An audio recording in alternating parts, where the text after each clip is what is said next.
I would like to preface this segment by reaffirming my love and dedication to the nation of Israel. Oh, for God's sakes. Before anybody wants to throw out, because I know the ADL are very, very quick to pull the trigger on such a thing. Do you criticize the ADL? You must hate Israel. What? I don't care. Doesn't make any sense. It's a country in the Middle East that I couldn't care less about. I have a tough time getting you to care about a country that borders us in Europe. Which one? Any of them. Oh yeah. So why are they? They're not. They don't really border us. Well, there's some. They're across the sea. But I get your point. No, I love European countries, but Middle East. As soon as it gets just far away. Yeah, as soon as it gets too far away, I don't really care that much anymore. But it's important to point out that the ADL is too damn powerful for its own good and is a rather nefarious organization. And before I explain a little bit further what's going on there, we've got videos on the website that you should watch, and Rory and Stelios literally did suffer quite a lot to get this video out, talking about Schopenhauer's On Suffering. Well, I don't think that's the name of the book, but they were talking about the fact that Schopenhauer liked to talk about suffering a lot. And they suffered for this one, as you can tell watching through it, because it was quite difficult, because it's a really depressing subject, Schopenhauer. But they did a fantastic job. So please make their suffering worth it and pay us £5 a month so that you can watch this video. Otherwise, Stelios might just have a breakdown in the middle of the office. You can sponsor Stelios for it. Yes. If you'd like to adopt Stelios for as little as £5 a month. I can't guarantee you'll actually get him. Yeah, just watch this video. All right, so there was a... Is your box broken? No. No, it's not. There was a new update to the Twitter terms and services, because I'm not calling it X. You can't make me. It's stupid. You can put a gun to my head. Look there. Blog.twitter.com. Yeah, it's the worst rebranding I've seen in a long while. And yes, all of the HTMLs still just show Twitter. So, not great job. Not great job. Who's going to say, oh, I X'd this?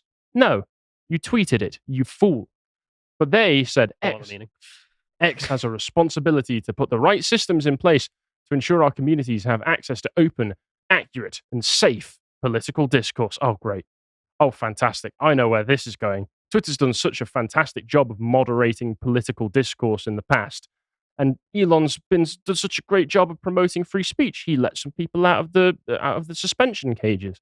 He's done such a great job since then. Ignore the fact that a few accounts here and there have just been randomly suspended and unsuspended for no particular reason. Where is Tommy Robinson?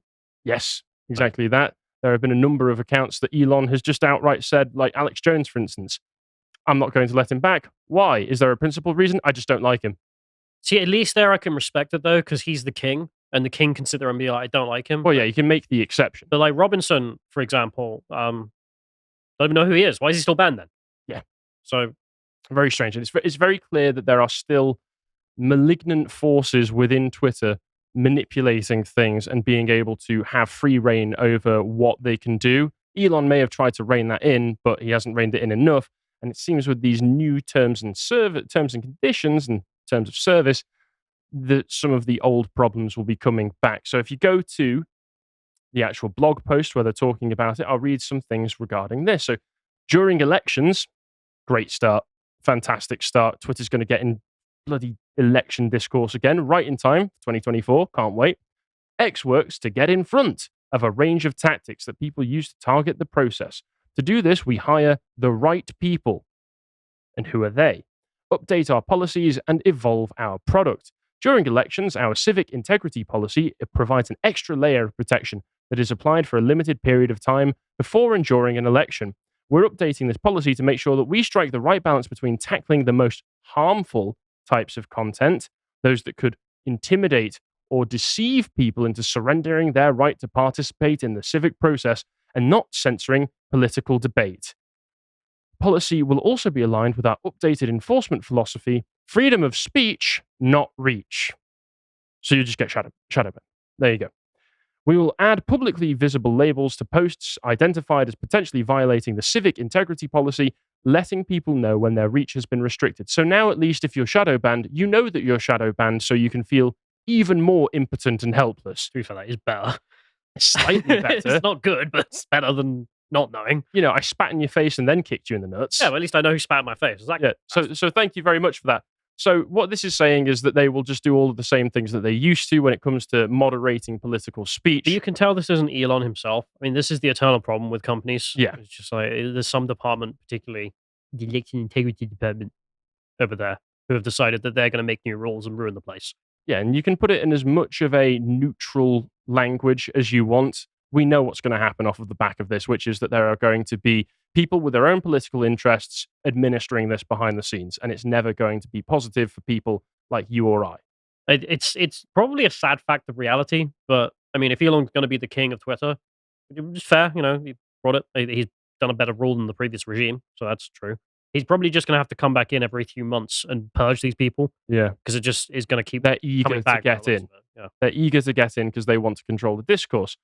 But along with this, there's other parts of this that people have been a little bit worried about. So on Reclaim the Net, they talk about the new terms of service, which include old Twitter powers to ban users for commercial inviolability. Now, I imagine this is also related. What does that mean? Yeah, that's the thing. It's probably related to the fact that people can now make money off of ads that are posted underneath if you've got the subscription.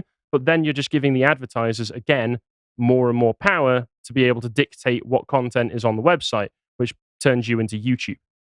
And the adpocalypse of YouTube can happen all over again.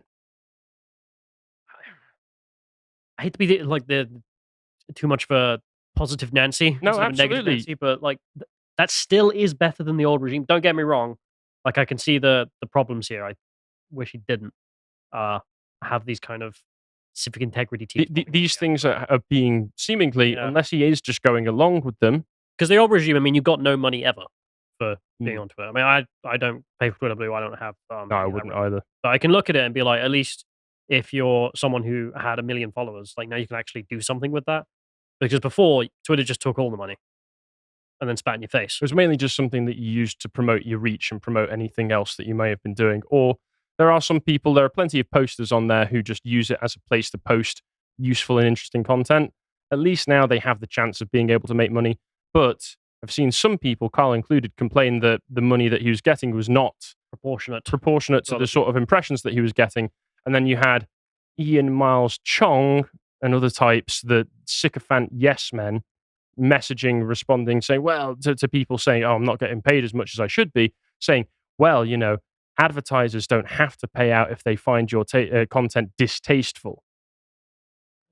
I mean true, that's fair, but where's the transparency in that? Exactly. And because if you can tell me, look, literally, because you speak about what can I say that's not banned on YouTube? But if you talk about any of those things on Twitter, you will get lower monetization. At least I would know then. But there's no transparency. I think we're okay to say on YouTube if you were to discuss, say, election integrity or transgenderism and your opinions on it. Yes. And that made you lose advertisers because they don't even want to touch that with a stick. I mean, at least that makes sense and I can see it. But if we don't know what actually loses the money, then that's not really that fair. Well, when people were originally complaining about this at the beginning of last month, there were some people saying, well, why aren't I getting all this money? And then Ian Miles Chong comes along and then they go, how am I supposed to know what's going on behind the scenes? And Elon just came out of nowhere with a very blunt and kind of out of character statement where he just said, get your own advertisers. How am I supposed to do that then? What am I supposed to do? This Twitter post is sponsored by Raid Shadow. That was my joke. We're entering that era where all of a sudden it's just going to be, this Twitter post has been brought to you by... That is real, though. Have you seen all the sex toy posts? Like a random user. I've not seen the sex toy posts. I have seen the posts where gimmick accounts will start to kind of try and stealth advertise for OnlyFans models. Like, you had women posting their L's who started posting pictures of particular OnlyFans models doing sexual stuff, going, oh, what a slut she is doing this, when really what it is that model can post underneath and go like, tee-hee, aren't I terrible, post their OnlyFans link and it's advertising and gets paid for it. Like, that's like the whole system set up like that. I've seen something even weirder, which is random account posts video of a bird that can talk or something interesting, right? Gets 20 million views. And immediately underneath, they'll post like, buy dildos here, and a link to some sex company. I've not seen that. Presumably, because it seems to be that what happens is the sex companies will just What's happened to my bird watching posts? It's just like, because then you get loads of people commenting and just be like, bro, what? Actually, no, to be fair, I have started to see, and this might be a bot thing that's come up way more frequently recently, is that on almost every single post that I've made recently, there'll be a few accounts that post, and then immediately, within seconds of them putting a response up, you can see show replies. Hit show replies. It'll be some video posted where I think it's a bot, where it's like, I made 20K in just 2 days. Find out how, with the video explaining how embedded into it. The bots are still there that are posting all of that crap. Very strange when you see that. But in this article, I'll just read a bit of it here. So the original Twitter policy granted the platform authority to ban users based on their perceived commercial viability. The new policy for X retains a strikingly similar clause. The published policy states, we have broad enforcement rights. X reserves the right to take enforcement actions against you if you violate these terms, such as, for example, removing your content, limiting visibility, discontinuing your access to X, or taking legal action. We may also suspend or terminate your account for other reasons, such as prolonged inactivity, risk of legal exposure, or commercial inviability. So they've basically just taken commercial viability, said inviability. That's a completely different thing. Now it means the exact same thing. And then we're different now. So once again, people are wondering, okay, Elon came in with all these promises, said it was going to be better. In some ways, it still is better. But where's this coming from? Because Elon, if he really did want to stick to his words, I'm the king, and the king says free speech for everyone, someone's coming behind the scenes, or maybe coming from above the king and imposing this. And everybody noticed that when Elon first came in, there was a particular call for an advertiser boycott from the ADL, who have a disproportionate amount of influence with literally every aspect of American life. And we'll get into exactly that in a moment. But they are now advertising back on Twitter, and this must be because of the fact that they are happy to advertise on there again. And this post came out the other day. I had a very frank and productive conversation with Linda Yaccarino, who I believe is she the new CEO? She was like some WEF stooge, yesterday about X, what works and what doesn't, and where it needs to go to address hate effectively on the platform. I appreciated her reaching out, and I'm hopeful that the service will improve. The ADL will be vigilant and give her and Elon Musk credit if the service gets better, and reserve the right to call them out until it does. No comments enabled, because you know what would happen. S in the chat, sincerely. Yeah, F's in the chat. So S, not F. Yeah. Spit. Because I'm not. I really hate the weasel language this guy particularly uses when it comes out and be like, the service gets better. But what he means by gets better is bans the people I don't like. Yes, that's not gives getting me more control over who's allowed. It's like the meme of the two people about to sleep together. It's I'm going to post a meme. I'm going to like this meme. Isn't there someone you forgot to ask? Jonathan Greenblatt. Yeah, it's ridiculous. The ADL seem to be able to do this to anyone, anywhere, at any time, and it does go to ridiculous lengths, as we'll find out in a few minutes. So they have sway over most of the social media platforms. Obviously, with this one, it's talking about its involvement in Meta. This was just a recent one. You're not going to find me, supporting Holocaust denial or anything like this, but it's just to demonstrate that Meta has, Facebook has ADL's tendrils all inside them, because this will just be an extreme example where it is some guy actually going out and posting horrible stuff. I still think you should have the right to do so, whether you agree with it or not. But we don't in the UK anymore. Oh yeah, did you not know it's illegal? Is it now illegal? Because I thought the UK was one of the only European countries. We have no law regarding denying the Holocaust, but the law against offensive speech. Oh yeah, exactly. And for some reason that now includes that, without that ever being the purpose. No, of course it does. But this will once again show that the ADL can control whatever is allowed on your platform, and if it goes to as bad as Holocaust denial, nobody's going to be defending it, even if you want to support the right to be able to ask questions and say things. But it will be things a lot smaller than that. It won't be things anywhere near as serious. But even if you steelman the ADL and they're like, oh, well, we just deal with Holocaust denial and such, it's just such a lie. Because you can just go to their website. I'm sure you've got examples. I don't want to jump the gun too much. Oh, yeah, trust me. They're just not accurate on this subject at all. They are absolutely not. They will literally call you criticizing open borders, and they will say, this is anti-Semitic rhetoric. That's an interesting leap to make. And therefore, we're going to get you banned off the platform or get financial incentives for you to stop saying such things. And it goes to ridiculous degrees. They have sway over the president. Yep. Unsurprisingly, they always have meetings, and this was a meeting that Greenblatt had with Biden, Harris, Martin Luther King III, I think it is, MLK's son, Andrea King, and Al Sharpton. This is the most trustworthy lineup of people that I could ever imagine assembling in one room together so that they can discuss what needs to be done for civil rights. So, sorry, just professional liars, a lot of them. yes. Did you read, I think AA posted it a while back. I hadn't read it before. Al Sharpton was helping to create a movie which said that Black American soldiers liberated the first concentration camp.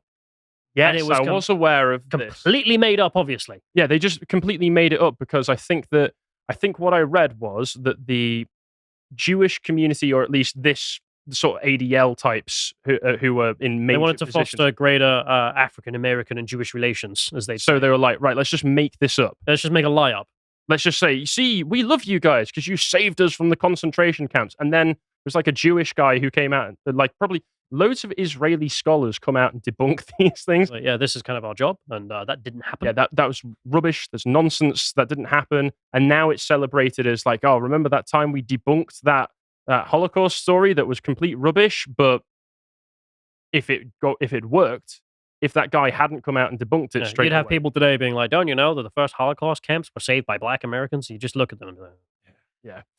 But as a result of all of this, hashtag ban the ADL is trending, and I think it's got something like 50,000+ people or posts talking about it because everybody has started to notice the power that this organization has over not just civil discourse in the US, but across all of the Western world to a ridiculous degree.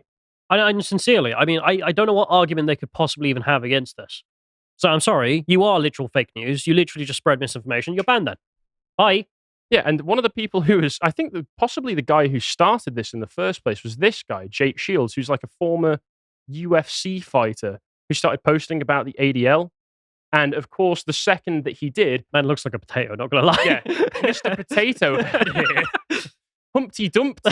It's pretty funny. Humpty Dumpty, who I think is the head of the ADL's like hate speech and extremism research department. Is he literally just banning people that call him Humpty Dumpty? Yeah, no, he blocks this man and then starts saying, Jake Shields, a multiple MMA champion with 400,000 followers on this platform, is spreading the anti-Semitic hashtag ban ADL. Go to hell. That's right, because we are the entirety of Jewish life. I'm just so sick of it. It's like, what, you criticized me? Wow, aren't you anti-Semitic? Like, no, you are an awful person. Yeah, and then he just goes, oh, it's white supremacists as well. No, people just hate you. People hate your organization. Because you act terribly. Yes, and you force people and countries into doing things they don't want on the threat of being called Nazis and anti-Semites and all of these things that we know are just basically slurs at this point to throw at people. And Shields himself pointed this out very well, how the ADL works. I specifically target the ADL for things that they have done and said. He doesn't address any of my claims, but calls me a Nazi. Yeah, you just hate Jewish people. Yeah, it's like, rinse and repeat. No one was talking about Jewish people, man. We're talking about you. Yes, just because they're a Jewish organization doesn't mean that they should or could represent the opinion of every Jewish person in the entire world. That's ridiculous. And he was posting about this, and this is where we get into the fun things that the ADL post, because it's the literal fake news. Yeah, it's pretty clear that they just hate particular demographics for some reason, because they fell for White Lives Matter. Mm-hmm. And now... It's a hate slogan, according to them. It's a hate slogan. We've got hate on display. And even just saying it's okay to be white, they fell for that one as well. These are now hate slogans. Is there a reason given for this? Well, if you visit the pages, they basically just say white supremacists like saying this. How do you know that the people saying it are white supremacists? Well, because they said it in the first place. No one who isn't a white supremacist would want to stand up for themselves because they notice that white people as a whole are being attacked constantly all over the Western world for purely racial grounds. No. Through the government. Yeah. I mean, like, literally. We've been over multiple stories, but like the British government is very bad at this. They punish people with white skin because they don't want you represented in the state anymore. Even disproportionately against yourself. We've been over like the internships, the RAF, so on and so forth. Even just labeling anything that they want to be considered negative as whiteness. So you have people in this country who obviously can have a civil rights case of like, no, it is okay to be white, British government, stop discriminating against us. Mm-hmm. And then the ADL come along and like, well, you Nazis. And wasn't this... Like, you help no one. You are literally just awful. Go away. Wasn't this originally 4chan? saying, like, let's see how innocuous we can get this and still be classified as hate speech. There was it's okay to be white. No one would disagree with that except the ADL. You've seen sorry to make and this the drag on, but SPLC as well. there was a post at the time when they were organizing all this, and some guy came up with it. Was actually a Jewish guy, like an Israeli flag. Oh, nice. Came up with stage 2 of the plan, but never got implemented. Ah, Stage 2 was that for the next few years we would make the text more and more transparent until it was just a white piece of paper. and just having a white piece of Yeah. paper. So we could watch the ADL freak out and be like, white paper is white supremacy. Like, I mean, apparently milk is. So, yeah. So, I mean, good God. And it gets, once again, it gets to ridiculous degrees where the ADL classifies 17% of the numbers between 0 to 100 as hate symbols. We've got 9, 11, 12, 13. Here's the example of most of the teens are all hate symbols. 83 apparently is a white supremacist numeric symbol because it stands for Heil Christ or Hail Christ. Are you serious? Hang on, I've never heard anyone say I've never heard this. Like, the only one I'm familiar with, because I've seen it, Like people 88? talk about online. Yeah, it's 88. And even that's a push because it's still just a number, right? Yeah. But this is 83. And the only way that you can even remotely say that this is related to evil mid-century Germans is putting, instead of hail, Heil. My God. I mean, there really does need to be if you were to do this sincerely, an estimated number of people who even know what this meme is. Because if it's 5, it's not really a meme. No, it's not anything that anybody could equate with a large movement. No. So what's the point of having it on your website? Because you're absurd. Because you are a complete joke. You are a clown organization. But sadly, this clown organization has opinions on much more important matters than whether you're allowed to use the number 83. They released this statement on the Kill the Boar song, and this is a direct statement from Jonathan Greenblatt himself, who says, while it is a historic protest song, just immediately diminishing it. It's just a protest song, Sorry, bro. you're a scumbag. Like, you're just being a scumbag. Yeah, it's just so that they could dismantle apartheid in South Africa, something that's been dismantled for literal decades at this point. Its crude lyrics could be interpreted as a call for violence. And he says, it's terrible that some people might interpret it. But the only people who would interpret it in such a way, of course, is white supremacists, because at the same time, baseless claims of white genocide have been made by right-wing. It's not like they're literally coming out and saying, we want to kill the white people, is it? You must die like a pig. Yeah, kill the boar, kill the farmer. Yeah. The white people of your country. And there have been an increased rate of attacks on white farmers in South Africa since that event on July 30th. I mean, if people don't know what I'm referencing there, like, just Google, like people talking about killing the farmers, killing the boar, and you'll find endless songs of them chanting it in public outside of white people's houses. Yeah, so the ADL comes out and says, well, it is just a protest song, but I suppose some people could interpret it this way, but we still want you to know the most important problem is white supremacy. Thank you, ADL. And these people, unironically, train the FBI. Yep. Did you know, this is from 2014, that the ADL trains every new FBI agent on their role as protectors of the American people and the Constitution? It explains a lot. Yeah, it really does. Very impressive. And there's this, and I just wanted to read through some of this because it's incredible. Partnering with law enforcement, that they've got this document here. An important part of our work is ensuring that law enforcement agencies and personnel at the local, state, and federal levels understand the threats to vulnerable populations. In order to do this effectively, the ADL shares our resources and expertise on extremism. In 2021 alone, the ADL Center on Extremism, which is what I think Humpty Dumpty heads, provided law enforcement with critical intelligence about extremism over 1,300 times and tracked over 7,300 incidents of hate on our online interactive heat map. We were prominent supporters. Here's some examples of just the pieces of legislation that they've helped push through. Prominent supporters of the 1990 Hate Crime Statistics Act, and have repeatedly called on law enforcement agencies to improve reporting of hate crimes and data collection, most recently in response to the FBI's 2020 annual Hate Crime Statistics Act report, which presumably the ADL had a massive hand in. Are they going to ignore cases of hate crimes where it's, say, the countless videos of wandering gangs of black people assaulting white people in the middle of the street, or because Asian they're people white in the middle of the street? No, it will always be white supremacist. And white supremacy, under these people's definition, is very loosely defined. So thank you very much for that. At the federal level, for more than a dozen years, the ADL has led a broad coalition of over 250 civil rights, religious, educational, professional, and law enforcement and civic organizations advocating for federal hate crime legislation, which culminated in the passage of the Matthew Shepard James Byrd Jr. Hate Crime Prevention Act in 2009. So all of these organizations, civil rights organizations, are actively involved in trying to strip away your civil rights because, say, you have an opinion that somebody might find offensive. Fantastic. The ADL provides programs to increase law enforcement's understanding of the unique nature of hate crimes. So basically just telling them why they should care in the first place. Someone said something nasty to someone. Why should I care? Well, the ADL is here to tell you why. The relevant federal, state, and local statutes and the impact they have on the victims and their communities. In 1999, the ADL and the US Holocaust Memorial Museum created the Law Enforcement and Society program to educate law enforcement on the lessons of the Holocaust and how to apply those lessons to effectively safeguard democracy and protect against abuse of power. The ADL protecting others against abuse of power. But again, it's gross. Like, we just sit there and be like, we stand on the Holocaust essentially, and be like, well, trust us because the Holocaust happened. Like, I'm sorry, like you're just sick if you do that. So it even says here, it's become mandatory training for all FBI special agents and intelligence analysts. So every single one of them has to go through this brainwashing program first. Yeah, it is disgusting. And immediately following the January 6th, 2021 attack on the US Capitol, the ADL identified dozens of extremists who took part in the insurrection and shared this information with federal authorities. Thank you. Thank you very much. And I thought, let's take a quick look at the heat map, see what's on here. So, The map. yeah, there is the map. So, what's missing here?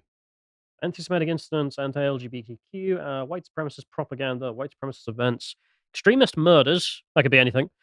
Terrorist plots and activities. There's no anti-white attacks listed. They don't keep that data. Or anti-Asian or anti-anything that isn't part of the leftist agenda. I'd love to see the breakdown as well, because I bet. Well, here's the map. That's a lot. If we see... That's just a population density map. Yeah, white supremacist propaganda... That's just not useful. is dark blue. White supremacist events is slightly lighter blue. There's a lot of light blue on here. Right. So unless the US has a much greater burgeoning level of actual white supremacist events going on, especially for some reason around Washington, by the looks of it, where the FBI is hosted for some reason. I feel like they might be pumping the numbers just a little bit, just a tad. And these are the people advising the FBI. And just to cap this off, the ADL is so powerful that it can literally threaten countries with action. So this is an example from 2018 when Iceland was about to pass through a bill banning circumcision. And this is where I'm going to come out with the rather controversial take that might get me put on the ADL's website, that I do not support the ritual genital mutilation of young boys. Everybody seems to be able to say, well, obviously we don't agree with it for girls because we call it what it is. It's not circumcision, it's female genital mutilation. But with boys, apparently that's just kosher. That's just something you've got to be okay with. Iceland, with its literal population of 250 Jews, so that's not exactly like a massive representation of the overall population there, said, we don't want that. We don't want that here. This is a crime against children because of the obvious reason. Yes. I think it's for Muslims as well, male circumcision. Yes, they bring up Muslims as well as one of the peoples who will be affected by this law. So they say, we, the ADL, today strongly urge the Parliament of Iceland to reject a bill that would ban male circumcision.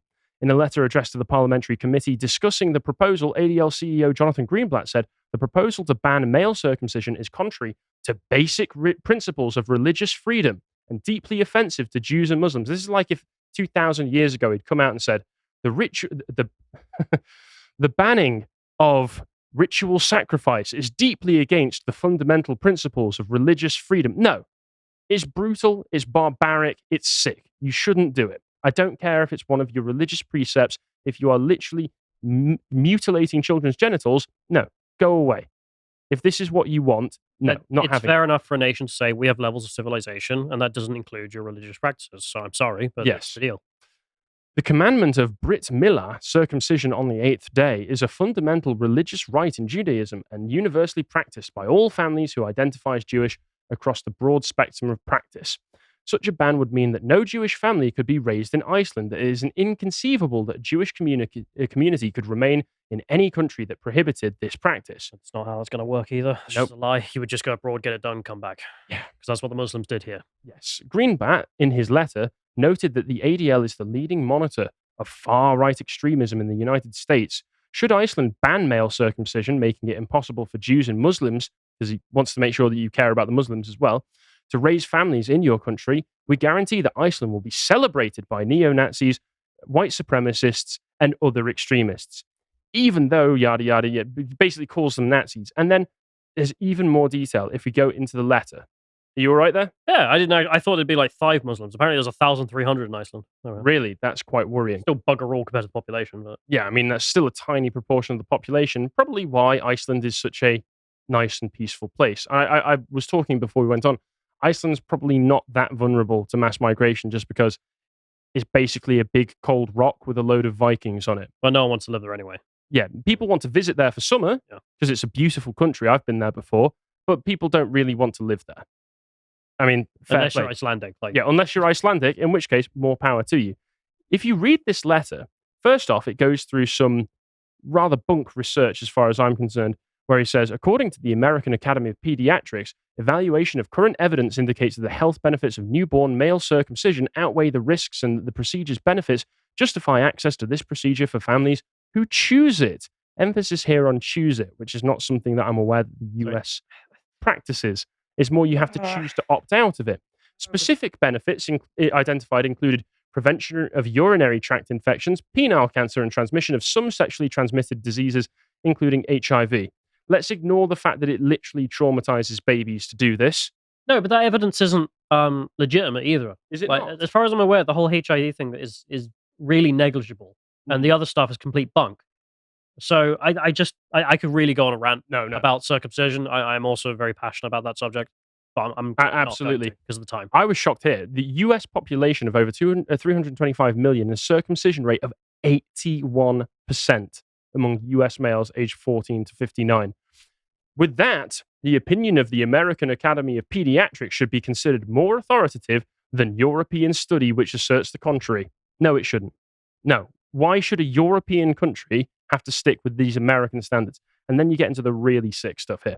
ADL has studied the pervasiveness of anti-Semitic content on social media, and we know that a relatively small number of extremists are able to amplify their message quietly, quickly and broadly through social media. ADL regularly reports on such phenomena, and we will report on extremist praise for Iceland. We urge you to consider the significant media attention in the US and internationally paid to ADL reports on extremism. In the past 6 months alone, our research and experts have been featured on CNN and other cable TV channels, NBC and other broadcast TV on 60 Minutes, the most watched TV news magazine in America, and in leading newspapers, including the New York Times and the Washington Post. Given that 28% of Iceland's tourists came from North America in 2016, Iceland's standing in the US should be of great concern from an economic perspective. We are confident that the vast majority of American tourists will avoid a country whose reputation is associated with Nazism, even if that if that association is not justified. Individually, any of these three arguments, we will lie about you. We are lying, but and then he just says nothing to do with the case. And then he just says, these arguments should convince you to oppose a ban on male circumcision, and hopefully you make the right decision. So they literally say, we are so influential, we will ruin your tourism industry. And by lying about you, we know we're lying, we don't care. Yeah, we will lie about you to do all of this. So yeah, the ADL is disgusting. They're doing all of this for the sake of mutilating children's genitals in Iceland. And yeah, I think it might be time to ban the ADL. Thanks for watching that segment from the podcast Lotus Eaters. If you enjoyed it and fancy supporting us, then you can go to our merch store and buy a mug, a hoodie, or anything else that we've got on there at the merch.lotuseaters.com. And if you're interested in learning more about what we do on a day-to-day basis, you can follow us on social media on Twitter at lotuseaters_com and also on Getter at lotuseaters_com. Thank you very much and goodbye.